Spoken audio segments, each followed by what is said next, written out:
Hi, I'm here with Carrie Quinlan, who is fabulous not only in her work as an actress, but as an established writer too, across television, radio, and stage. There's things like Dave Gorman's Modern Life in Goodish, Newsoids, The Tracy Ullman Show, Miranda, That Mitchell and Webb Sound, right back to one of our family favourites, the one Jasper Carrot.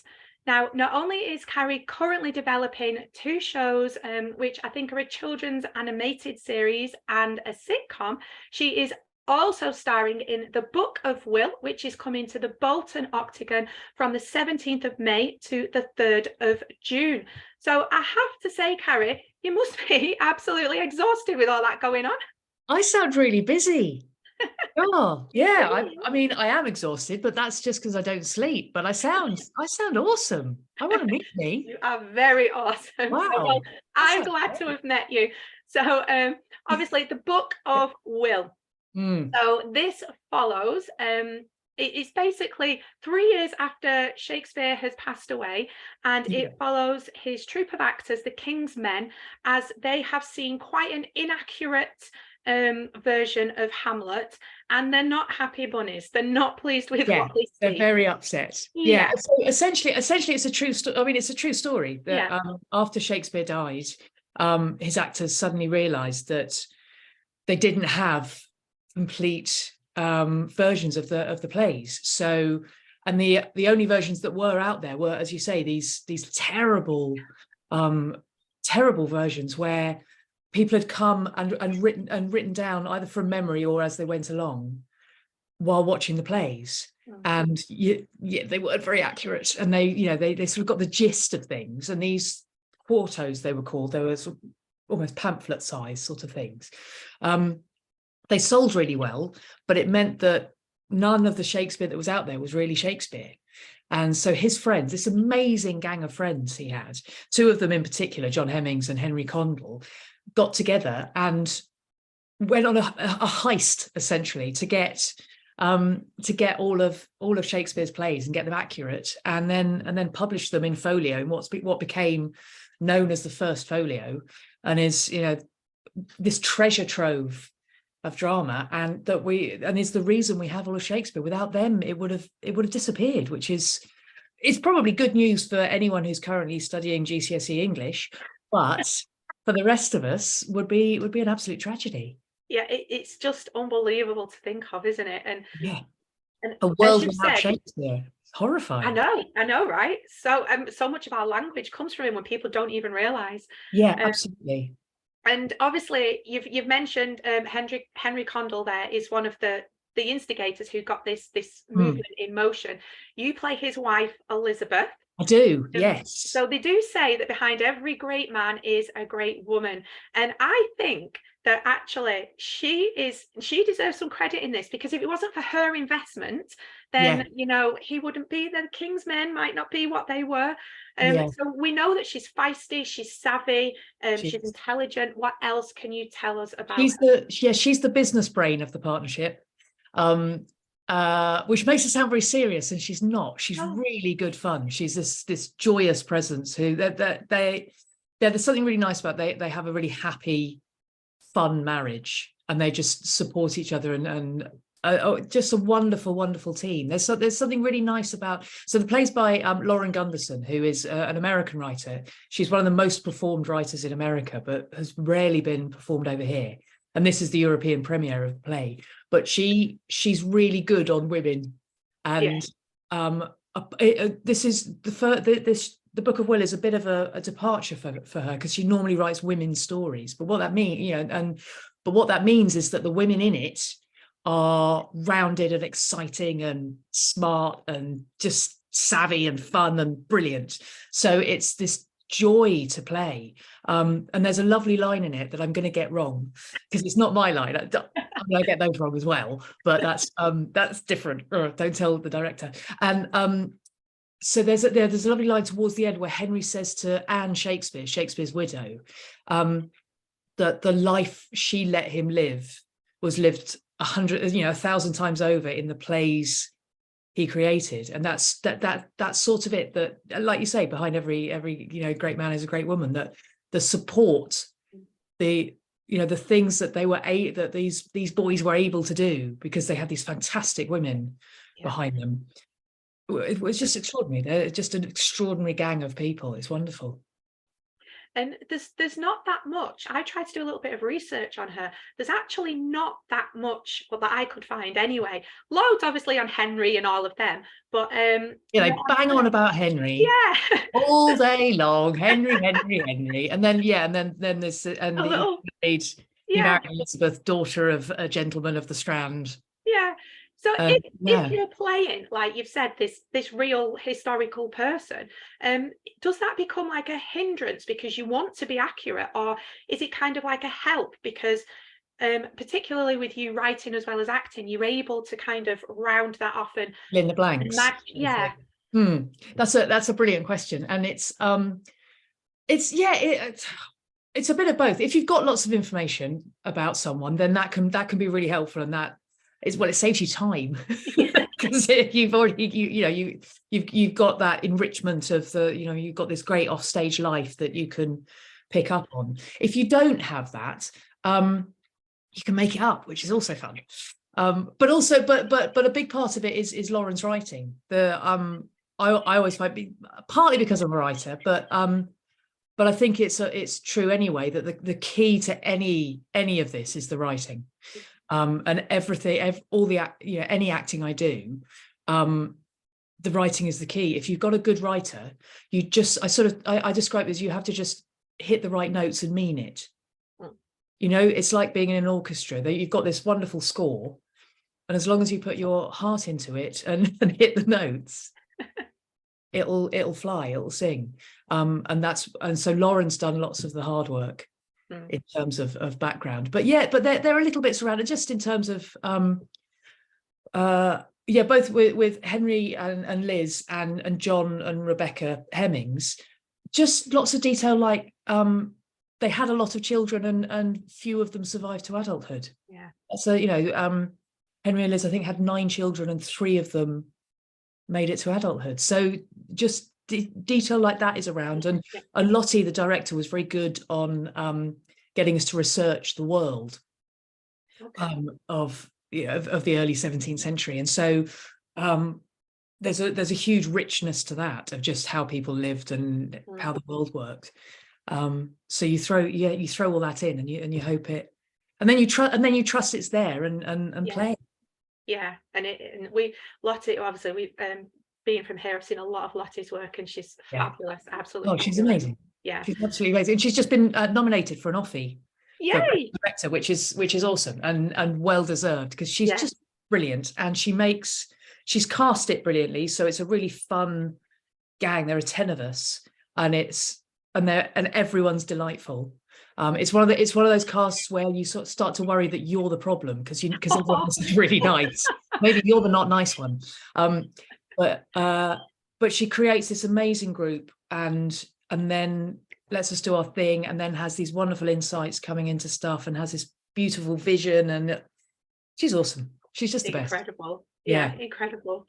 Yeah. You also play another character. You play Amelia Lanier, who there is obviously historical facts written about. She was the first English professional poet. So as a writer, is that kind of like a whoa moment? Is that like really cool to play someone so important? Absolutely, yeah. Someone who was Amelia was amazing. Some people may have seen, there was a play about her a few years ago at the Globe called Amelia, that was fabulous. And she was this extraordinary person. She was the daughter of court musicians, so sort of grew up within the court, could play pretty much any instrument she ever picked up, and wrote as well, and wrote beautifully. I've read a lot of her poetry, and it's terrific, because you slightly worry that, I worried that not so much that her poetry wouldn't be very good, but that I wouldn't be able to understand it. But it's great, and I understood it, so that's a nice double whammy.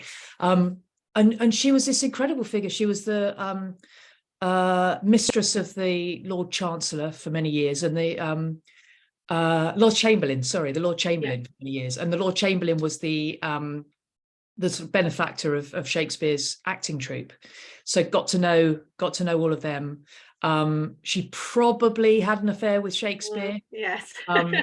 There's there's a theory that lots of the sonnets are written about her, and it's a theory that the play embraces, and that's great. So just reading Shakespeare's work and thinking this is about me is great. Yeah. And she was just this extraordinary, confident, brilliant figure who, at a time when you sort of had to be attached to a man to do anything, did stuff that women weren't allowed to do. For women. Yeah, absolutely. Yeah.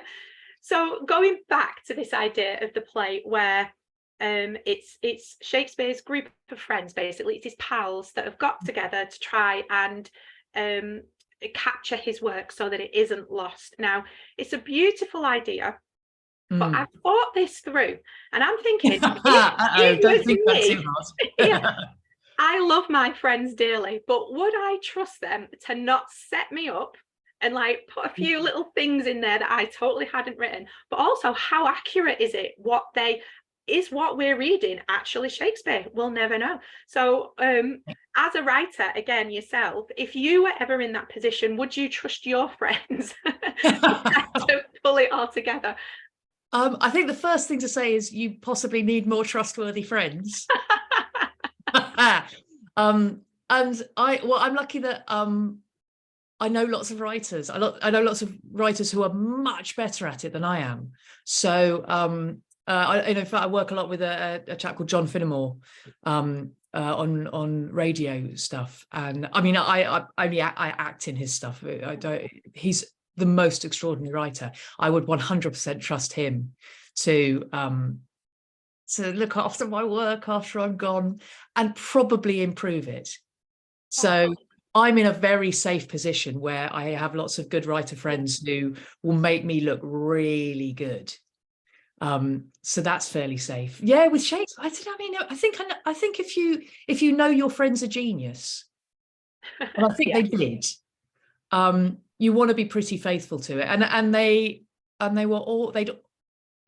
were his band of actors, so they'd done all the plays a lot, and found various sides, so their own individual parts. It's a tricky thing, because so when the plays were written, you just got your part. You got your lines and the line before each of your lines. You didn't get the whole play, which is why they have a problem. Yeah. So they had to sort of collate all of those and then do some stuff from memory. They had some prompt books which the theatre held on to.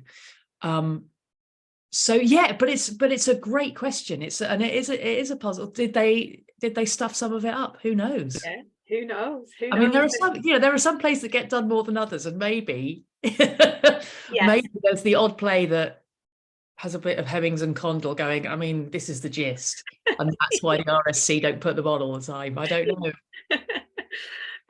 So obviously this theme of friendship keeps coming up, and even though obviously the play is about Shakespeare's work, I actually think at the heart of it is about friendship. It is about the bond of this thing. And even though the play is a comedy, there's a lot of funny moments in there. I imagine that actually there's quite a lot of touching moments in there as well, because of this, like the extraordinary lengths they go to. It's about friendship and love and legacy and what a life is for. And it's a really beautiful thing. So yeah, it is really funny. There are some heartbreaking moments in it as well. There's love and loss, and there's mucking about, and there's peril, and one of my castmates has described it as a heist movie on stage, and I think it's definitely a chunk of that. So it's a real roller coaster, but and there's something about when you put Shakespeare it's in the title or in the description of something, it does sometimes put people off. I never trust those people. And it's never ever po-faced. It's a really jolly romp about friendship and love and doing doing your best to make sure that the people you love's lives aren't forgotten. Yeah. Really. And picking up on what you said there, obviously, if you know Shakespeare and you love Shakespeare, I imagine there'll be quotes and lines and things in there that you'll get that someone else might not. But you don't have to be a lover of Shakespeare. You don't have to know his work to come along to this play, do you? No, not at all. And if there is the odd reference or the odd Shakespeare line, someone near you will laugh at it, and you'll know that that's a Shakespeare line. So, but you can be that's again, Lauren, just being brilliant, that you can know and love all of Shakespeare. You can know and love some of Shakespeare. You can know absolutely nothing apart from have heard the name. You can not have heard the name. It's some friends who love their old mate who wrote some brilliant things, doing a great thing for him. Yeah. So it's something for everybody. Something for everyone. Yeah. And speaking about writers, Shakespeare, we're going to move on to you now. So put me in the same sentence as Shakespeare. Absolutely. So I did mention at the beginning, obviously, you've got a couple of things you're working on. So I think it's Tanglewood Corpse and Hannah and Nancy. Are you allowed to tell us anything? Or well, do you know what? I've moved on to something that's a couple of years out of date. Is it? Pandemic happened. So they're slightly Hannah and Nancy is slightly backburnered. Tanglewood Corpse, fingers crossed, is something's going to happen with, and that's a kids animation about a police precinct. It's a police procedural in fairyland, essentially, and it's really fun. So hopefully that something will happen with that. The problem there is that animation is really expensive, but it's moving. And then I'm working on another thing at the moment with a writer called Joel Morris, who writes for Philomena Kunk and co-wrote the Ladybird books for grown-ups a few years ago and all that sort of stuff. And we're working with a producer called Adam Tandy, who produces Detectorists and Inside Number 9 and stuff like that. So so we're working on another thing that is hopefully going to get somewhere. So it's one of those things. It's I've got a friend who says that a writer's just an actor who can't be bothered to get bar work, and that's pretty much the case with me. It's just really handy to have something creative to do when the acting's quiet. You do it so brilliantly. Thanks very much. There's so much, honestly. But when I was obviously looking up and everything, I was like, and you did that, and you did that, and Jasper Carrott, I didn't know. Yeah, that was a hell of a thing to work with someone that you've grown up watching. Yeah. And then to have him saying things you wrote. Yeah, incredible. We still quote him in our family now. Maybe it's one of your quotes. You never know. You never know. You never know. Well, thank you so much for chatting with us, Carrie. It's honestly, you've made me giggle so much today. It's been brilliant. Thank you, Karen. Thank you for talking to me. Thank you for having me. And as we've heard there, it is the Book of Will. It's a play for everybody, whether you love comedy, history, Shakespeare, just the power of friendship. Come along and marvel, as we've said, at how plays like Macbeth could have been so different if it wasn't for the determination of the King's Men, this group of friends. So to quote the bard himself, as luck would have it, it's playing at the Bolton Octagon from the 17th of May to the 3rd of June.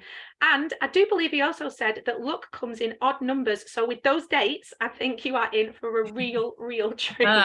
Yes. Thank you so much, Carrie. And seeing as we're not in the theatre, I can say the best of luck for all. Yes.